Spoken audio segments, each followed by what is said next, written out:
Hey, good evening, folks. Just wanted to quickly share a little tool I've been working on for a while now, kind of just for myself. It's something I made for myself by myself to help with scale visualization and arpeggios and whatnot. And I'm slowly adding features to it, slowly making it a little bit nicer. And I recently dropped sort of a nifty UI update, nifty in my opinion, and cleaned things up a little bit. So it might be useful for other people at this point. And I just felt like sharing it just in case it's useful to someone. So it's kind of an alternative to something like this, where you might have a sort of tablature style scale visualization or pattern or whatever that you might be using. It's more of a typical fretboard visualization, and of course these exist kind of all over the internet. And for one reason or another, I always preferred this style of looking at things, and I never really found a tool that kind of vibed well with me and was quick to use. And I really wanted to sort of have like my own tuning. I use force tuning. There's a little drop down here. Obviously, when you first get to the site, it does default to force tuning, which statistically you do not use. So you'll click this little thing. You can't see it on the recording for whatever reason, but there's a drop down that pops up and you can change it over to standard. You can see now it says standard and everything looks sort of appropriate. If I refresh, it will remember that I've chosen that. I'm going to go back to force real quick. And so there's also a theme. This is probably the only other important UI element to call to attention. I think by default it is this one.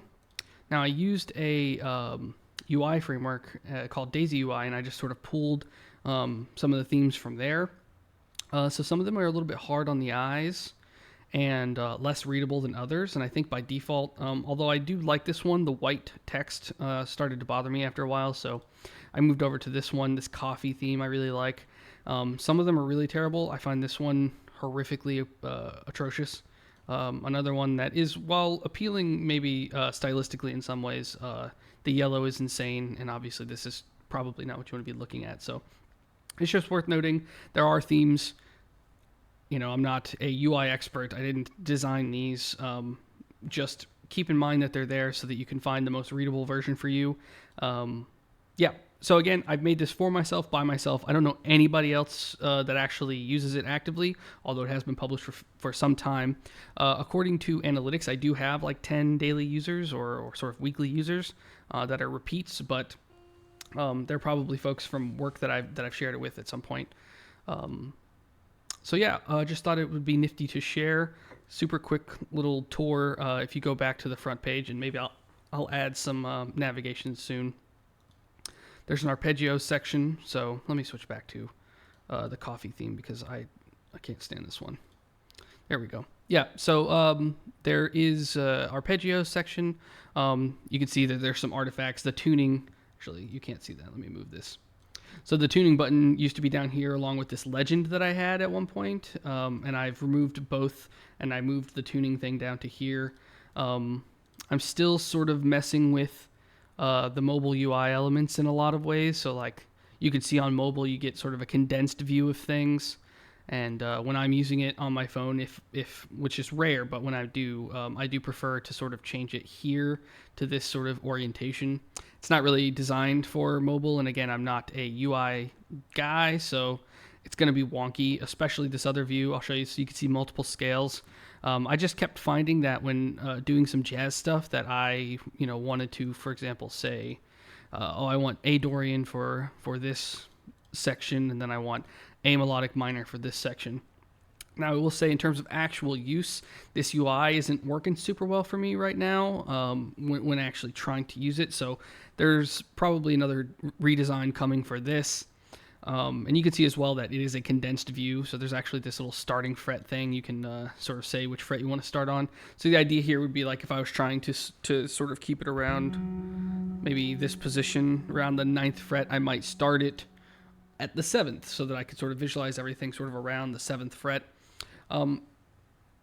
It's not super intuitive yet. It's probably not super useful for a lot of people, but it's there and I'm working on it. And I'm going to add some other stuff later, like fretboard visualization, where maybe it chooses a random note on the fretboard and you kind of have to say what it is so you can use it as a tool to memorize the fretboard and whatnot. So yeah, again, it's not probably for everyone. It's definitely not for everyone. I know a bunch of people that don't like it. And again, I can't remember if I've mentioned this or not, but certainly this style of thing has existed in other places on the internet, this fretboard visualization.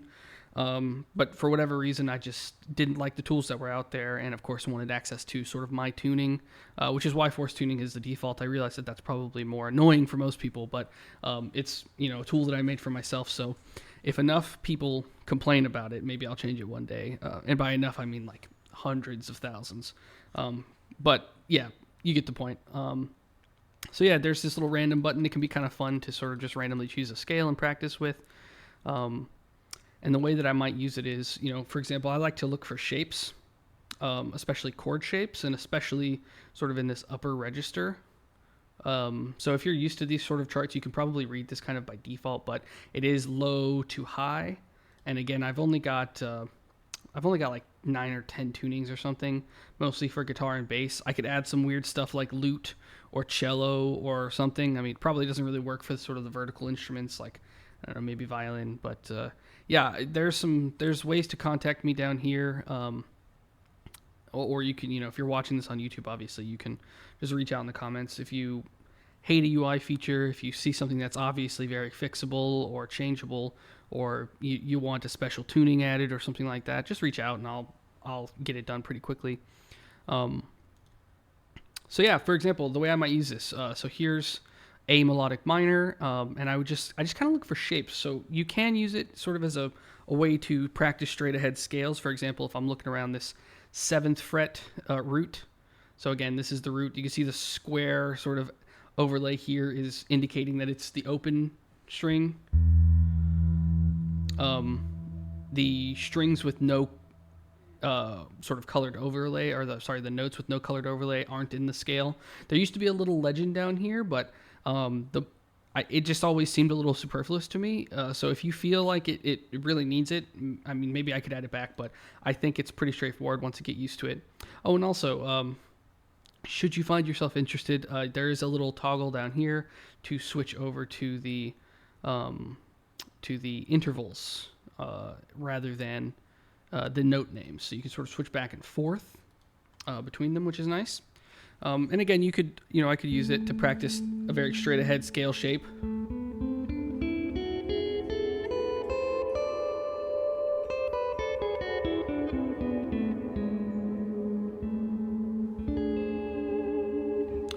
I don't do that very often. I more use this to sort of visualize chord shapes that appear. So, for example, looking at that, let's say the 10th fret, I'm seeing this little shape here that I happen to know really well, which is this C root, C, E, A, D. So this is a chord shape I might play. This would be a C major 6th or something. Yeah, so this is a C major 3rd, and we can actually switch to intervals here as well and look at it, which is one of my favorite parts. So we've got, again, we're looking at the C here. So in terms of A melodic minor, we've got the flat 3rd, the 5th, and the root. In terms of C, we've got the major 3rd and the major 6th, and then the 9th. So we've got the C6-9 chord.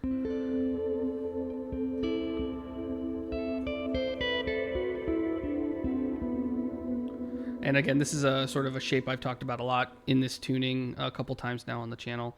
This is a really nice tuning or shape in force tuning.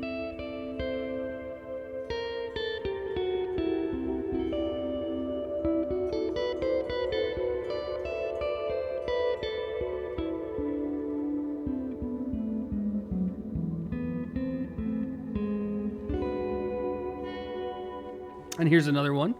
So now I'm looking at this G sharp root, G sharp D, F sharp B. So this is a half diminished chord. This is a minor 7 flat 5 chord. You can see you've got that minor 7 shell voicing with the tritone, the diminished 5th.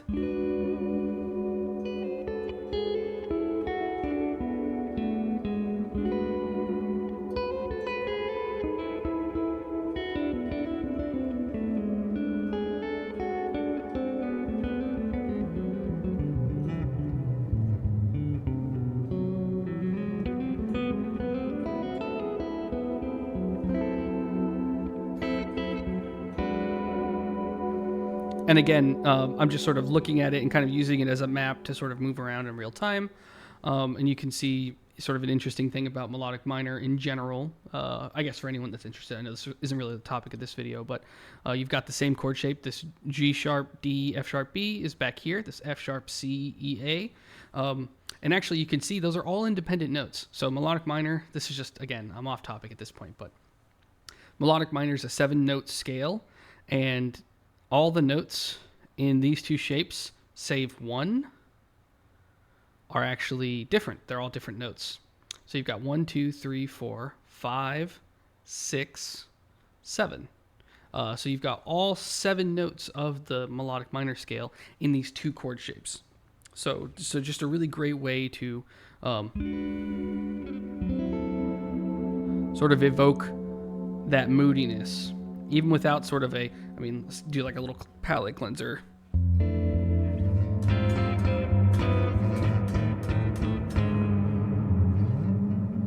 All right, so without even hearing a melodic minor, if I play these 2 chord shapes,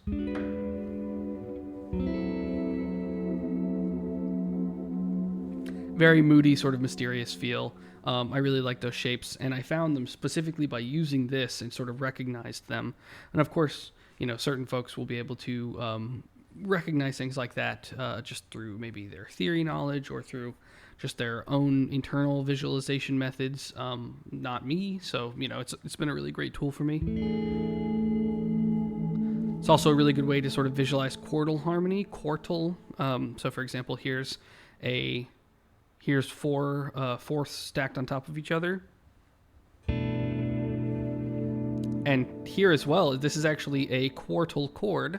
The C, this is a sharp 4, but sharp 4, 4, 4. And then again, 4, you can kind of extend this, and this is another nice thing about force tuning, but got that sort of like Lydian sound. Yeah, so anyways, without getting back on track here, it's a visualization technique for scales. It's got some cool sort of stuff. There's some more stuff coming down the road. Yeah, if you have any questions, let me know. If there's anything that you'd like me to add or change, also feel free to put a comment in, and I'll at least think about it at the very least. This is an independent project, and development on it is quite fast when I do want to change something or add something. For example, I think I did this in like a couple of hours. So it's pretty malleable at the moment. It doesn't take a bunch of effort to really change things. So if there's something that you'd like to see, feel free to request it, because at the very least, it could be low-hanging fruit. It could be something that I could do in a matter of minutes. For example, I think if we go to the scales, you can see I added the pentatonics as the first scale. Somebody requested this recently. Somebody I had shared it with. Here's the modes of the major scale. And again, you can see there's some repeats here. So, you actually can't see this in the recording. I forgot. For some reason, it's not recording drop downs. So that's weird. But either way, if you go to the site, and again, I'll link this in the description, but if you go to the app and hit this drop down for the scale choice, there's a bunch of choices. It's sort of long, and the names are kind of weird because, again, I made this for myself, and I just sort of, there's no spaces in the names, so I'm sure that could be weird for some folks, but, again, there's no one to complain about it right now, so I don't really have to worry about it too much. There's some repeats, so there's like the Aeolian mode, and there's also minor. I just put them in case people were looking for maybe the minor scale and didn't know that the name Aeolian was the same thing.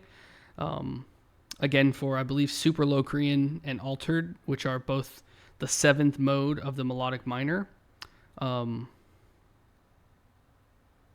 Yeah, they are both the seventh mode of the melodic minor, and it happens to be just 2 different names that are used for them. I think Super Locrian is the sort of official name for the mode, and then Altered is kind of like what people really call it. But I don't actually know. I just know that both of these names refer to the 7th mode of the melodic minor scale.